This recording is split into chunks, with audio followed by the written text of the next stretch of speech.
With immense respect and gratitude, I feel honored to take this privilege to welcome our first speaker of the session, Dr. Raj Singh.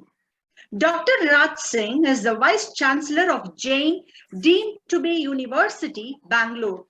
His 40 years of experience includes 27 years in education sector. He has been the Vice Chancellor of various prestigious universities across India. He has also served the Indian Air Force for 13 years. A consultant, trainer, institute academic administrator, teacher, speaker, and education entrepreneur, Dr. Singh is a chartered financial analyst, master's in economics, and PhD in strategic finance. He is known for his oratory skills and innovative approach in higher education and also a TEDx speaker. A strong proponent of outcome-based inter and transdisciplinary education and research, he has been instrumental in designing innovative pathways in collaboration with universities globally. A trainer and consultant for Indian and multinational companies, Dr. Singh has trained over 5,000 teachers in schools as well as higher education. Dr. Singh has published and presented many research papers and has delivered keynote addresses in more than 80 conferences and had been a panelist in many TV shows. He has featured as one of the movers and shakers on Daily World Post and My Icon on FM channel in 2016 and 2017. He represented India at the International Design Summit held in Milan, Italy in 2013. Widely traveled and a visiting professor at prestigious universities and institutions, he has been a member of various advisory boards and has been conferred several awards. He is also the Vice Co-Chair, ASSOCHAM, Karnataka chapter. He has developed the unique transdisciplinary project-centric learning at Jain Deemed to be University, which will take education to the intersection of research and practice during Jain 2.0. Dear Sir, it gives us immense pleasure to welcome you to deliver your profound thoughts. Over to you, sir. Thank you, Rama ma'am. Good evening to everyone. Dear Dr. Dinesh Neelkant, my faculty colleagues, Dr. Varsha Agrawal, the convener of the summit, academics, scholars, students, delegates who have joined from all over the world, ladies and gentlemen. At the outset, I thank Dr. Dinesh and Dr. Varsha Agrawal and all the faculty team to have invited me for today's talk. It's an opening session on this day, and in the past, we have had legendary speakers from all over the world. I had the opportunity of listening to most of them. Today, whatever I say should be taken as coming from someone who is both a failed as well as successful entrepreneur. I failed in some, I've been successful in some. As someone who has set up as the first Vice Chancellor at 2 greenfield universities, which means the groups had no background of education, and it becomes difficult to start university in such a setting. Take it from someone who has revived, it cannot be appropriate to call it a sick university, but a university which has been in trouble for a few years. And I had been given the responsibility, and with the support of everyone, I could revive that. And also a couple of universities which I've had the fortune of taking to the next level. I think You should also take it from someone who was not so fortunate enough to get formal education from elite institutions in India as well as globe, and largely learned from lab called life. Naturally, today, whatever I speak will be in the context of how to develop an entrepreneurial university, which can help create the entrepreneurial ecosystem in the country. Though I am from a rural background in state of Haryana, I've been reasonably good in academics. People said I've been academically excellent. So that background also may come as I speak. Most of the key terms which will represent my talk and are the key words in the journey which I've undertaken called Jan 2.0, I did remark in my opening address on 17th of January. They're given in the background. My colleagues in the office have been able to design it for me. Just to check, is my screen visible to everyone? Yes, sir. Thank you. Thank you so much. Yes. So I'll put it on slide show. And whenever Dr. Varsha, please help me. Connectivity, I can't be heard or can't be seen. Do let me know. Sure, sir. Sure, sir. You know, we have had some great renowned speakers, as I said, since beginning, and they have spoken on a variety of topics. But the topic chosen by me, which is very kindly approved by the organizing committee, also will bring in front of you my own evolution as a person. There have been many interesting phases as I developed this thought over the last few days, which also be visible as I talk, which you can feel as I talk. I was told that I have been in education for over 27 years now. 1994, September to be more precise, I started my academic career after I left the Indian Air Force, having served for 13 years plus. It was a new field for me.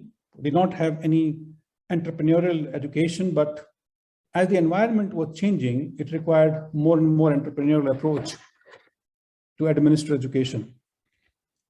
You'll also find some kind of flavor of that experience as I proceed. In these 28 years plus, certain things have really bothered me, and more so in the Indian context, which I have been part of all these years. And me and many of us sitting today are also the product of the same system, and therefore the difficulty becomes even more crucial. And one of the things we have been often in India been accused for is that we are not able to produce employable graduates. We are producing a brigade of unemployable people. There was a parallel development of a sector which is called the alternative education, or people call it by different names. They were so harsh, most often unreasonably, illegitimately, that Indian education at times was told that they're producing only about 6 to 7% employable people, which I believe is an unfair share of the blame. Of late, we've been talking about India's global standing in the rankings of good institutions and universities. It's only of late that some of our institutions have started appearing in these lists. I've seen discrimination of various kinds when it comes to funding of new ventures and startups, though it's a late start in case of India, as we'll share with some of the data. In summary, we as teachers have been labeled as something called Brahmanic in Hindi and Sanskrit, which means who preach rather than train employable graduates who can be useful for the economy and the society. Startups have been failing at alarmingly high rate. If you just reflect on day one, the average rate of failures was as high as around 90, 91, 92%. Some said 70 to 90%. In some countries, it's been as bad as 97%. But I think average which has come out in the summit is around 92, 93% have been failures, which is very, very alarming And there are many other such things which have bothered as I undertook my own journey of education as a career. And therefore, if I look at all this, the only thought which comes to my mind that can the universities like Jan and some of the universities whose case studies have been presented over the last 4 or 5 days do something and reduce this alarmingly high rate of failures of startups? I personally believe we can. The need is to create an ecosystem. The need is to change the paradigm of teaching learning. It was presented yesterday by Professor Bruce Kingma of Syracuse University that how beautifully they have created an ecosystem of entrepreneurship. And he said it is in our blood. I think it should enter the DNA of every institution which wants to be entrepreneurial and therefore contribute to the innovation system of the nation we live in. If you read the bottom split of my first slide, it says if you put fences around people, you get sheep. Give people the room they need. Room to speak, room to function, room to bring innovative ideas rather than suppressing them. In some of my training sessions, I've been talking about various types of conflict resolution styles of individuals. And one is owl and one is a crocodile which hides. And it is said that the worst kind of transition in anyone's life could be if you turn from owl to the other kind of conflict resolution where you withdraw, completely withdraw, first from the problem, then from the organization, then from life and yourself. And therefore, we as leaders, we as teachers, entrepreneurs, parents, should ensure that nobody undergo that kind of transformation life and therefore give them space. It applies to equally our own children.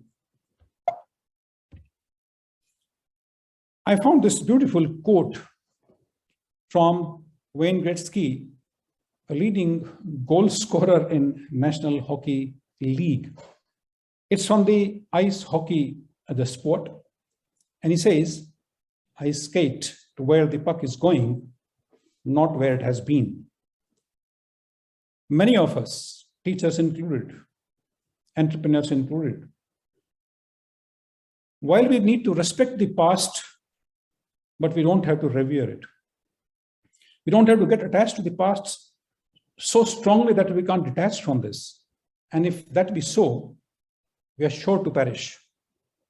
And that is the fundamental message I want to communicate today as we undertake the journey of innovation and entrepreneurship, particularly in the context of Gen 2.0 as I highlighted. And therefore, the agenda I have kept for today's talk, 40-45 minutes, which have been assigned to me. First, we'll try to understand what is innovation, because large number of students are there who are just being initiated into this. And then I'll recall some of my own random collisions in life, which have shaped me, which have made me as a teacher, which made me as an academic entrepreneur and education entrepreneur. We'll also look at some of the disruptive changes which are taking place, which according to me are more like collisions, mental collisions, environmental collisions, and how do we learn from that? The third thing I have kept that how as a teacher, entrepreneur, academic administrator, researcher, I've tried to listen to these threads and integrate. I believe that I have been reasonably good in integrating various concepts. I'll try to bring that to the fore. I'll also briefly discuss what actually is the organizational reality in today's context, whether academic institutions or corporate organizations. What should be the desired ecosystem in the universities, which enables collisions? And at the end, I'll present a recommended model for education, which has been tested. And as we move forward beyond this, as we rise out of the pandemic earlier COVID and Omicron and various variants. I also believe that these parameters will keep changing constantly, because there is nothing going to be like a new normal, because new normal will be dynamic. It will keep changing very, very frequently. And therefore, I think defining a new normal may be a futile exercise. As you understand innovation, I went through many, many definitions, and I was looking at the most commonly understood and the simplest definition what innovation is. And I found this in a dictionary, Merriam-Webster's, which said it's the introduction of something new. Now, this something new can be a simple refinement, or it can be disruptive. It can be significant. We'll see how these two types of innovations can be differentiated. Diverse and large group of people are smarter than an elite few. Now, this means that we need more and more people as we undertake the journey of innovation, because one person has patterns of thinking. Often we are not able to go out of the mold in which we think, the patterns in which we think. And therefore, diversity is something which is extremely, extremely important. Please give me just 1 second. So, मेरा session चल रहा है वो summit में, at this call. Sorry for the interruption. So we need diversity of people who discuss, and often we should have people who are smarter than us. They're also better at solving problems, fostering innovation, coming to wise decisions, and even predicting the future. That's the beauty of coming together, as was beautifully said in 2010 by Carl Dominics. If you look at the innovation ideas in terms of systems and processes, innovative companies grow faster and more profitably than the rest. Empirically, it has been found that there's average 11% of extra revenues and up to 22% increase in earnings before interest, taxes, depreciation, and amortization. I'm sure students of management and others, or those who are entrepreneurs, will understand these terms very, very well. Innovation requires open collaboration. The best innovators are very likely to support open collaborations, both within the company and with the external parties, whereas the rest rarely do so. 3.3 times more likely support open collaborations if you have that innovative ecosystem. The irony somehow is that when you implement something innovative in terms of some of the systems, whether performance metrics or any other process, 71% executives have been found to accept appropriateness of the innovation. They appreciate it, that yes, there can't be any better way. This is the only way to do.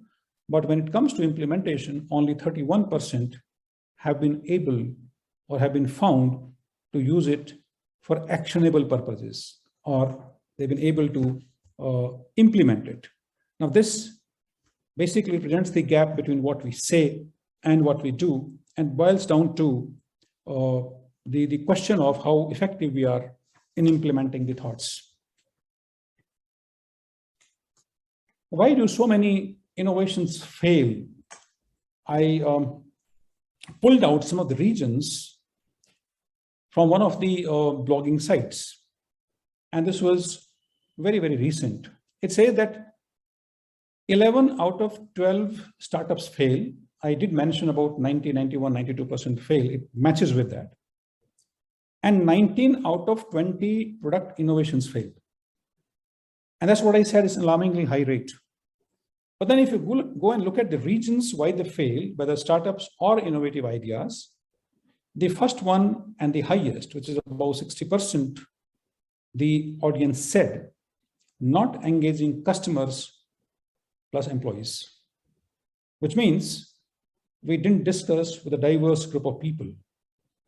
Lack of cultural support. This can be organizational culture, which has evolved over a period of time, which has inbuilt resistance into this. This was equally important factor.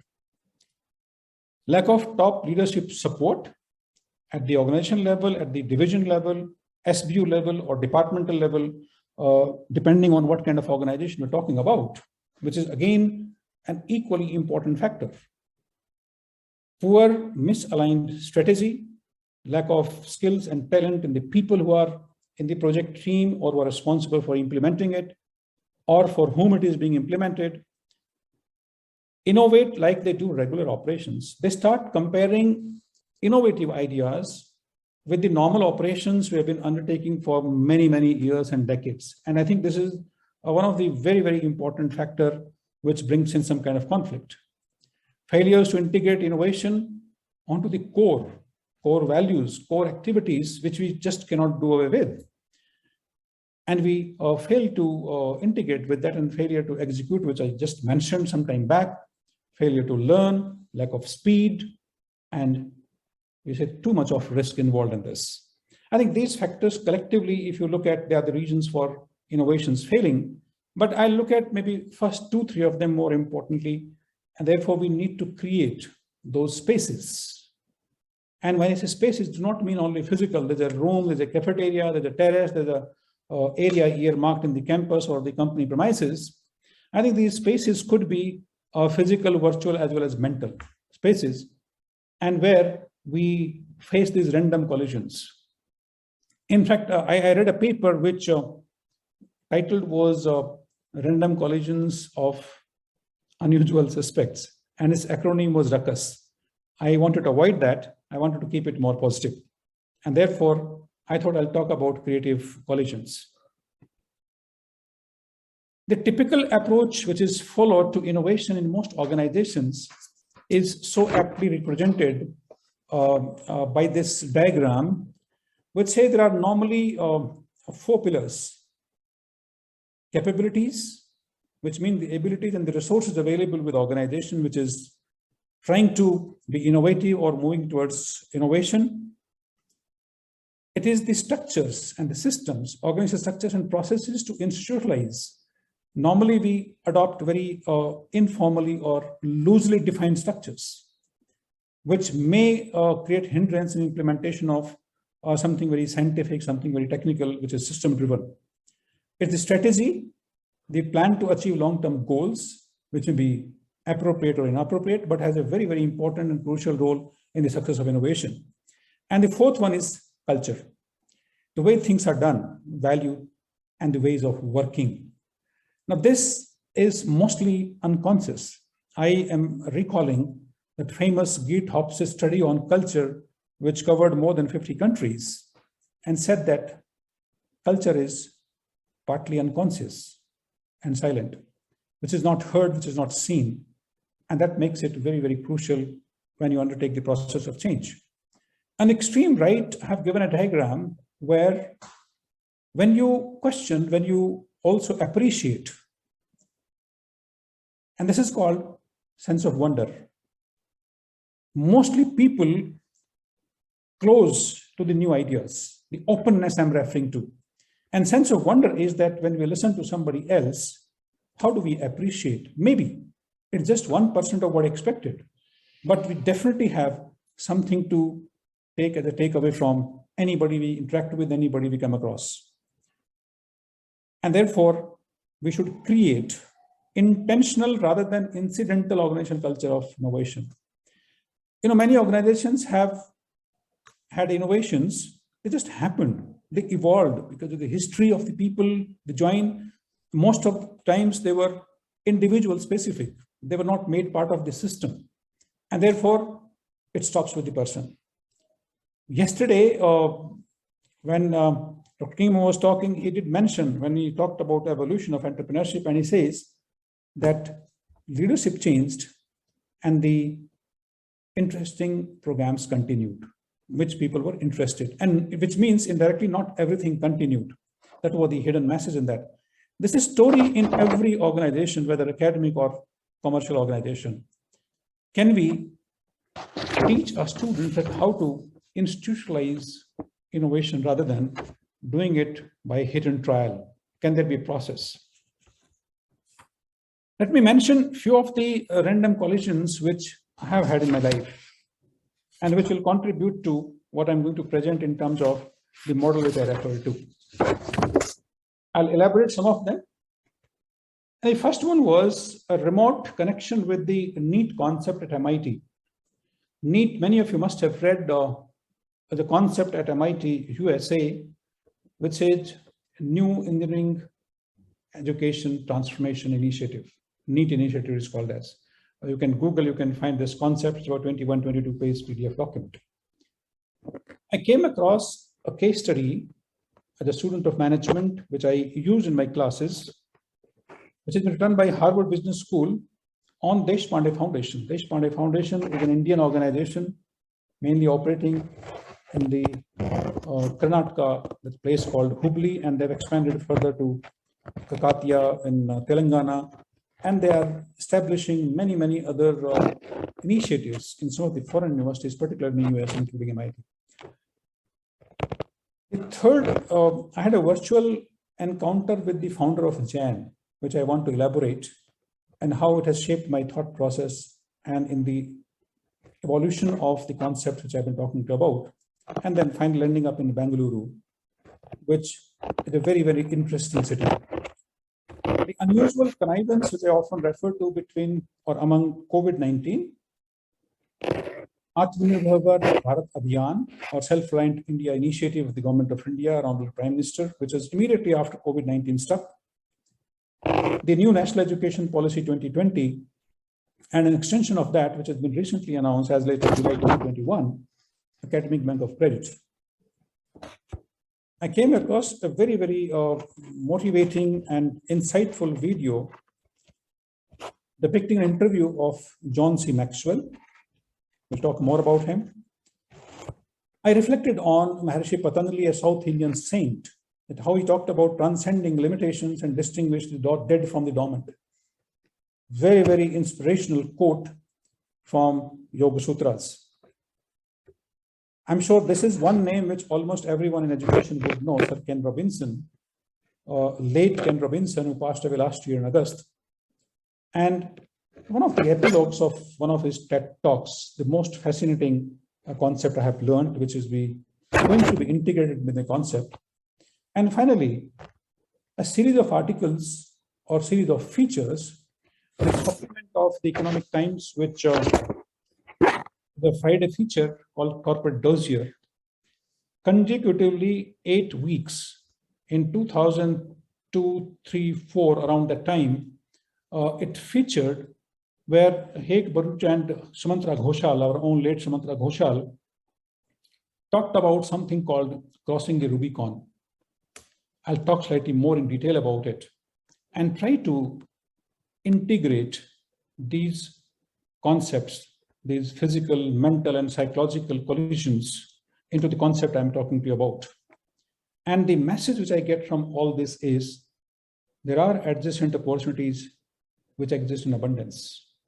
It exists above me, it exists below the surface, it exists on left, right, in front of me, at the back of me. The only need is to see it. And that's why I thought it appropriate to mention these collisions.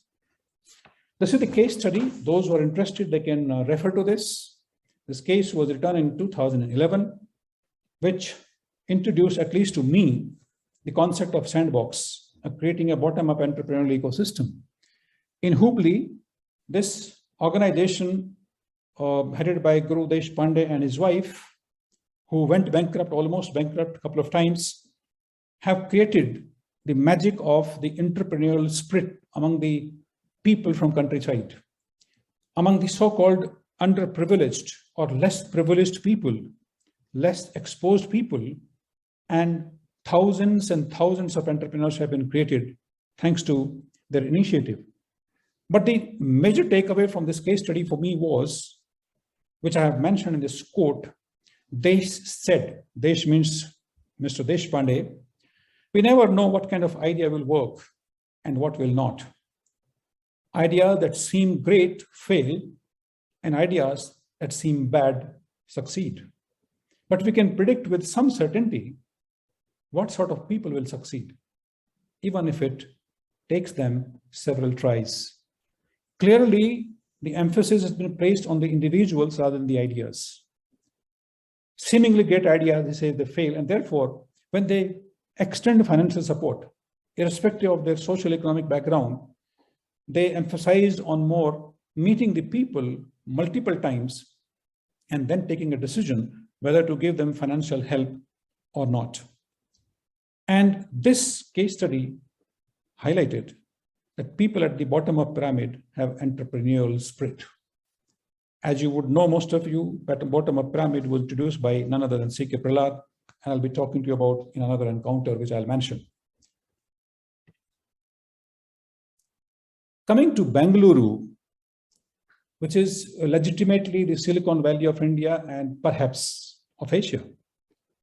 Some people talk about it, some people talk about it in suppressed voice, but it's well on its way to emerge as the Silicon Valley of Asia, and legitimately so. Look at some of the stunning statistics. As of January 2022, more precisely 10th of January, this month, India is home to 83 unicorns out of 61,400 startups, with total valuation of $277.77 billion worth. The year 2021, 2020 and 2019 had the highest number of unicorns, 44, 10 and 9 respectively. If you look at 83 total, which is since 2011, when we had the first unicorn, more than 50% happened in 2021. In 2022, already 2 companies have become unicorns, and 10th and 14th of January. Bengaluru is India's unicorn capital with 34 of unicorns headquartered. Out of 83, 34 are headquartered or have origins in Bengaluru, followed by Delhi NCR, which include Delhi, Gurgaon and Noida, is 23, Mumbai 16, Pune 4, Chennai 3, Jaipur, Thane and Hyderabad 1 each. This is how the tally of 83 is broken up. The other thing which needs to be noticed is that while we see unicorns active in tier 1 cities, the ecosystem is not restricted and is proliferating across districts. 636 districts in the country have caught up with the favor of entrepreneurship and startups. And also the sectors, if you look at traditional sectors as well as new sectors, are registering their presence in the startup ecosystem. As of October 2021, 38 companies the world over have achieved the decacorn, the next league, out of which India has 2. And rightly so, on average, today 1 out of 10 unicorns globally have been born in India. Now, this is no mean achievement. Particularly India's ecosystem has not been as good as if you see the Silicon Valley in US and some of the cities in UK, particularly London kind of cities, which was referred to by Gary Stewart on day 1 when he spoke eloquently about the funding and the evolution of unicorns and other startups the world over. So 1 out of 10 is no mean achievement, and the way it is catching up, it's only going to increase in the times to come. Look at the distribution of these 83 unicorns. 44 unicorns with a total valuation of 92.77 billion were born in 2021. This last year, just ended less than a month ago. So if you look at the right-hand side part, which represents 2021, 2022, we have 2, and 2020, about 5, and you look at the numbers, 2017 gave a miss, and there were no unicorns which came to the League of Unicorns in India. And then 16, 15, and first, as I said, came in 2011. I did mention about this video, which says that how can you ensure self-growth through self-understanding?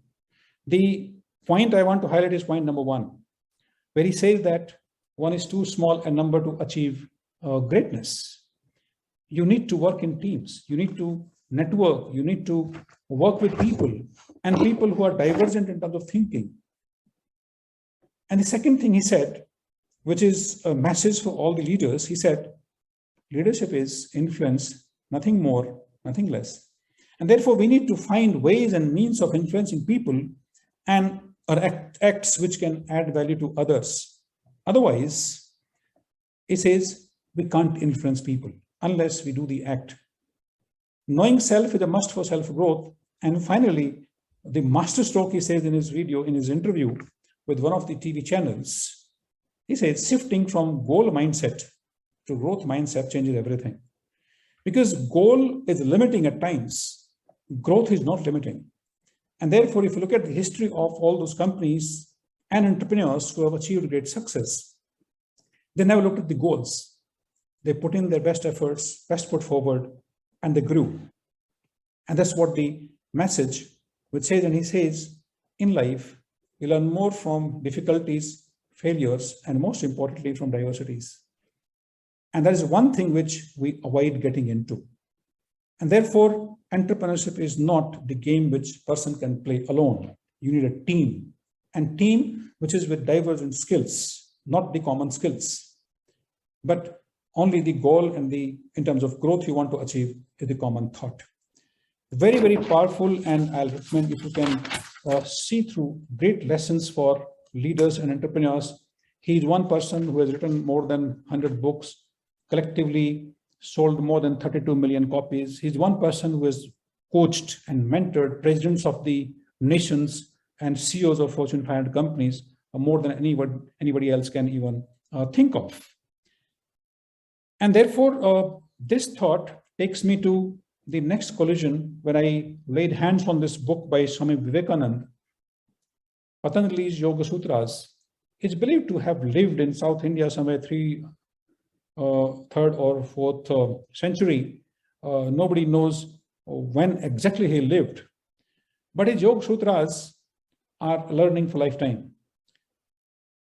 And I quote, one of my favorite quotes says, when you're inspired by some great purpose, some extraordinary project, all your thoughts break the bounds.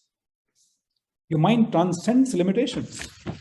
Your consciousness expands in every direction, and you find yourself in a new, great, and wonderful world.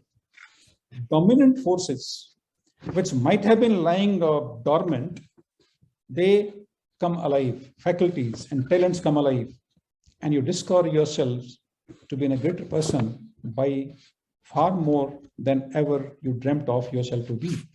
Such profound thought.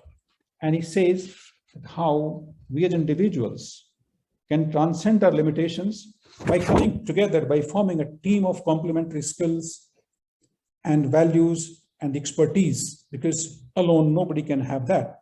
We as a team can transcend limitations, and we should be able to distinguish between the dead and the dormant, because dormant can't be equated to dead. Let me further elaborate. My all-time favorites are Ken Robinson, one of the most profound speakers and thinker in education, whom we lost last year in August. And if you look at just one clipping, which I'll make you listen to, it was about 18-19 minutes video. I have truncated to just 1 minute. And that's the message I got from this as far as the context of today's topic is concerned. He said, just beneath the surface are the seeds of possibilities. I say they're all around us in every direction, all 360 degrees, waiting for right conditions to come about. With the organic system, if conditions are right, life is inevitable. And he says, you can't control individuals. You can control the systems and processes and the environment and the climate. He says it's all about climate control. He says education is not a mechanical system, it's a human system. Most often when we put systems and processes in place, we start treating it mechanically, which would be a great mistake. And we need to create right conditions for the end. Let me go to a clipping, which I'm sure each one of you will appreciate. Not far from where I live is a place called Death Valley. Death Valley is the hottest, driest place in America, and nothing grows there. Nothing grows there because it doesn't rain, hence Death Valley. In the winter of 2004, it rained in Death Valley. 7 inches of rain fell over a very short period. And in the spring of 2005, there was a phenomenon. The whole floor of Death Valley was carpeted in flowers for a while. What it proved is this, that Death Valley isn't dead. It's dormant. Right beneath the surface are these seeds of possibility, waiting for the right conditions to come about. And with organic systems, if the conditions are right, life is inevitable. This is the part of the larger talk, which I referred to. Not far from where I live. Brings me to one of the most influential pieces of literature and the thoughts I have read, which I did refer to in those collisions, is Singh and Sumanta Ghoshal. It has really, really helped me in all my consulting assignments. And this was around the time when me and my colleagues in one of the business schools I was heading were having a change management assignment in the west coast of Karnataka. One of the most difficult assignments and one of the longest, which lasted for 2 years. These thoughts really supported us. And they say, they've cited from this beautiful book called A Bias for Action. Essentially, they say that there are some people who only talk, they don't act. There are people who act, and there are people who see it through. And he brings out the subtle difference, these authors, and categorize people into 4 quadrants. If you look at, it talks about energy. On the x-axis, you look at negative and positive. As you move towards right, it becomes positive. And you move up the intensity of organizational energy. Having energy is one thing, the quality as well as the intensity both matter, in fact. Quality means where do you put energy as far as the use is concerned? And like this, they come up with these 4 quadrants. Resignation zone, where neither the intensity is high nor the quality is high. These are the people who come and go. It doesn't matter what happens around them. If the intensity is higher, but the quality is low, people become aggressive. They have a lot of ideas, but they don't know what to do. They keep on flipping around like a rudderless plane, directionless. Direction and focus extremely, extremely important. On the right-hand side, if the quality of energy is positive, but intensity is not there, it's a good, feel-good kind of factor. They're the people which are in majority, in fact, as high as about 40 to 50%, according to Pruch and Ghoshal, they constitute major part of the organization. But around 10% who have both the quality positive as well as intensity high, they are in the passion zone, and they are the ones who create, they are the ones who bring most of the innovations. And therefore, it's not a game of majority, it's a game of minority, the selected few. The collisions which they say you create in organizations, whether physical or mental or psychological, should push people towards the top right corner rather than the bottom left corner. I think the message is loud and clear where exactly the organizational energy should be focusing. And they summarize that 90% of managers spin their wheels by procrastinating, detaching emotionally, and distracting themselves with busy work, while only 10% act purposefully to get truly important work done. And that be the ratio, implementation of innovative ideas becomes extremely, extremely difficult. The need is to increase this 10% to 11, 12, 13, 14, 20, 25, as much as we can. And that requires a different kind of approach, different kind of culture in organizations to be created. A Bias for Action, the book which I referred to, shows that great managers produce results not by motivating others, but by engaging their own willpower. They are the people who don't get defeated, who don't get demoralized. They may pause, they may take a step back, but only to come up with more vigorous kind of thought process, more sharper actions, and more stronger a thought. Strategies combine this own willpower and action-taking abilities and explore ways to marshal the willpower of others, to encourage collective action. Again, the word is collective action.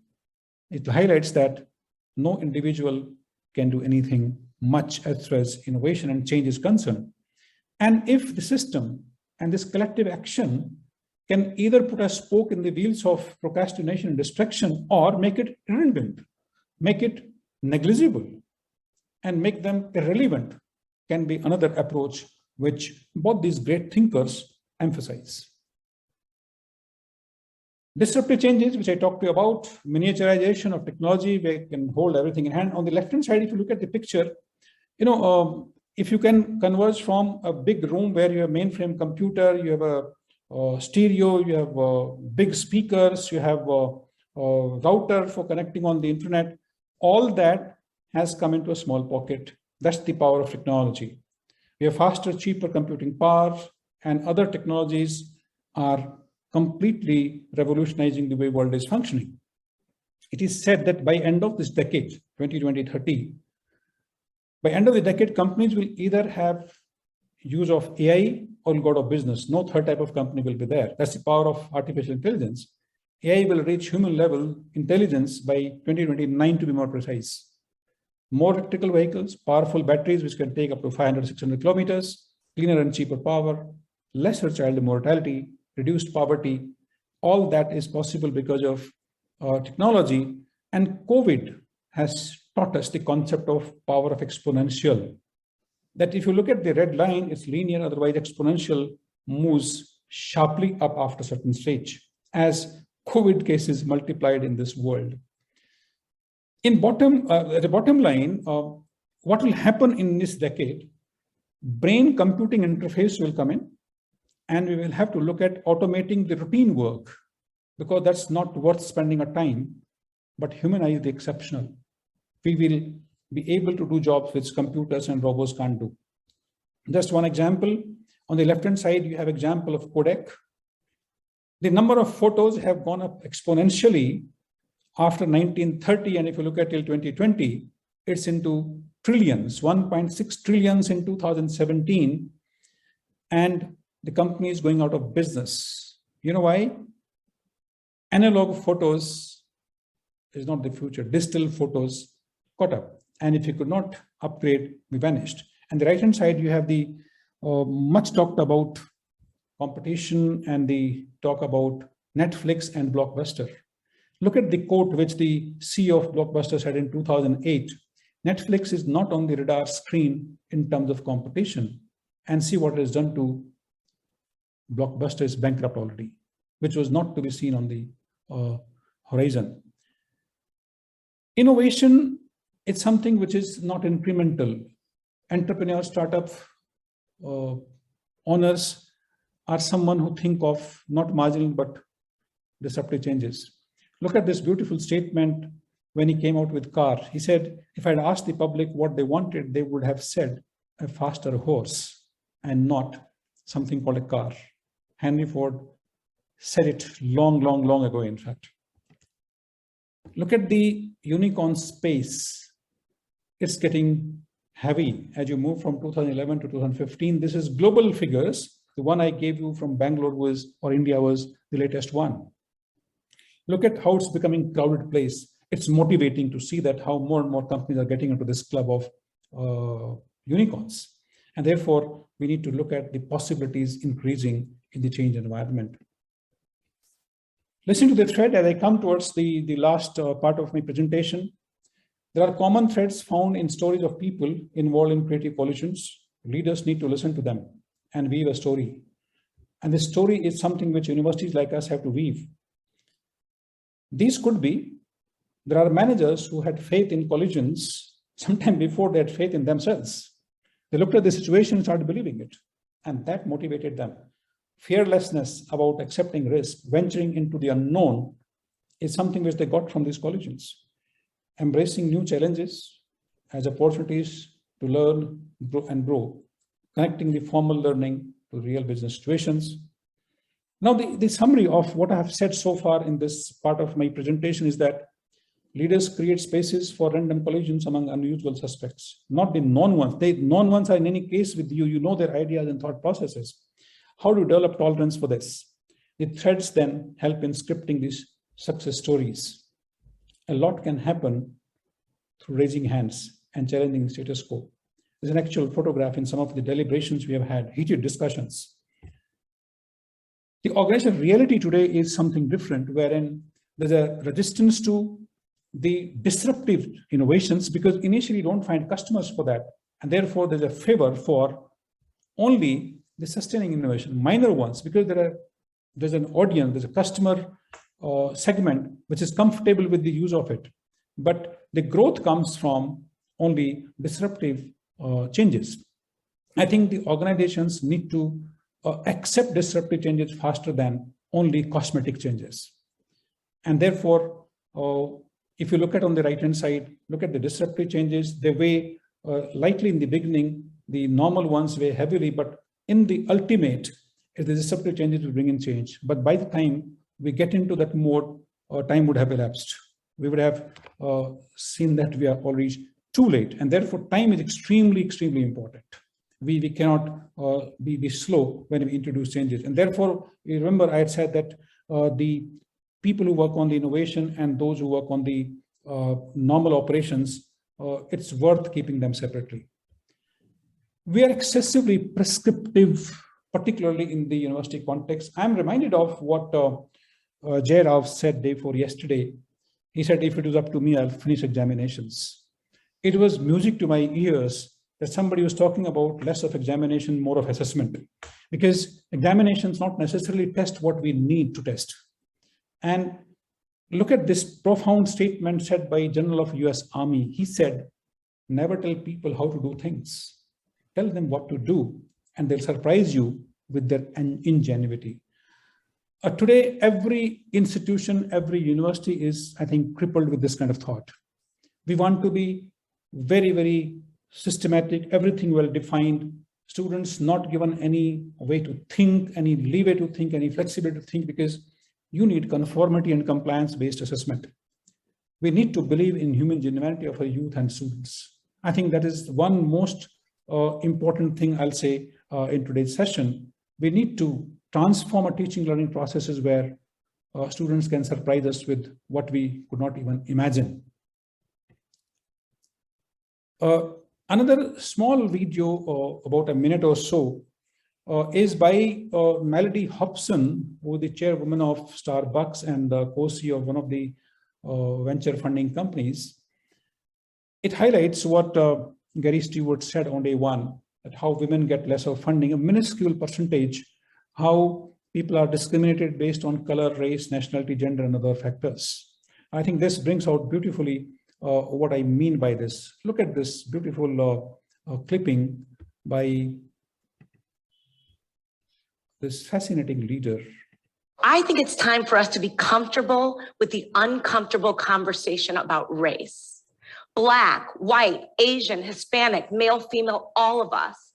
If we truly believe in equal rights and equal opportunity in America, I think we have to have real conversations about this issue.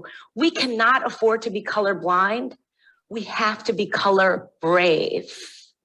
We have to be willing, as teachers and parents and entrepreneurs and scientists, we have to be willing to have proactive conversations about race with honesty and understanding and courage. Not because it's the right thing to do, but because it's the smart thing to do. Because our businesses and our products and our science, our research, all of that will be better with greater diversity. Observe your environment.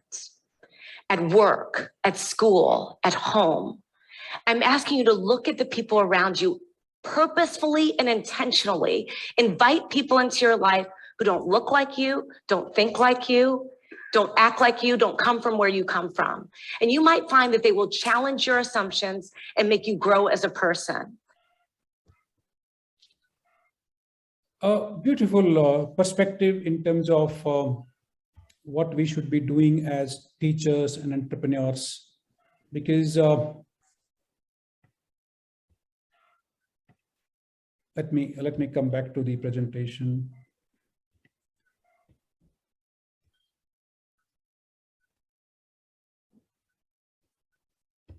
which window has opened? Yeah.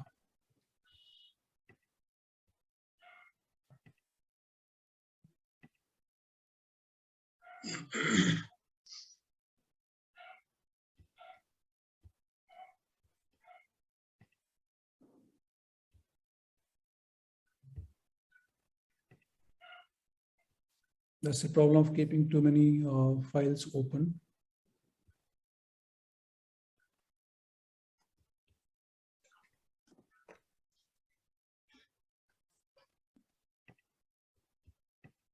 Am I audible? You can see me?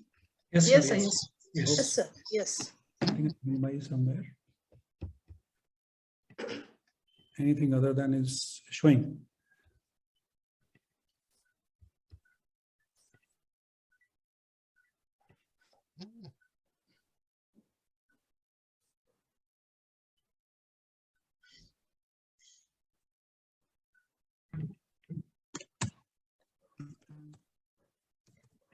Can In somebody? the meantime, Yeah. sir, in the meantime, I would like to acknowledge the presence of our next illustrious speaker of the evening, Juan Manuel Gonzalez. Welcome, sir. Warm welcome to you. Thank you. Hi, Juan. Welcome, Professor. I think this was the best thing I could do to reshare it. Sure, Now, sir. my last slide, I think I'm winding up in 2 minutes. This is a model I developed, which is called Skill Entrepreneurship and Innovation Zone. On the right-hand side, if you look at collaboration leads to collisions, innovation, which we test ground for ideas and risk-taking. And the common thread weaves around a story in organizations as enabler, and we need tools and concepts to implement it. I implemented this about 2.5 years ago in one of the universities as an incubation of the idea. I'm happy to inform that in last 6 months, 73 projects we started in the university among various departments, including agriculture, science, management, psychology, and engineering. They have led to 100 patents in last 6 months. That's the power of concepts woven into the teaching learning process. This concept helped me to also integrate various concepts at the national level, which I think we are responsible, we are liable to address. And for example, the National Agriculture Policy of 2011, which talks about farm produce organizations to stop the influx of people going to metropolitan cities for job and not realizing the balanced economic development in the country. It served many, many purposes, and all these 72 projects which are going on, about 12 of them are on the verge of converting into a startup over next 1 year or so. That's the plan they have. The need is in the institutions to create these living labs and return the power to the learners. Otherwise, we will not be able to create that ecosystem and contribute to the innovation system of the nation, which we are expected to do. Thank you, ladies and gentlemen. Ma'am, even though I think I have overshot time, but any questions are there, I can take some of them. Thank you so much, sir, for enlightening us and sharing your profound ideas with us. It's been an absolute pleasure to listen to you, sir.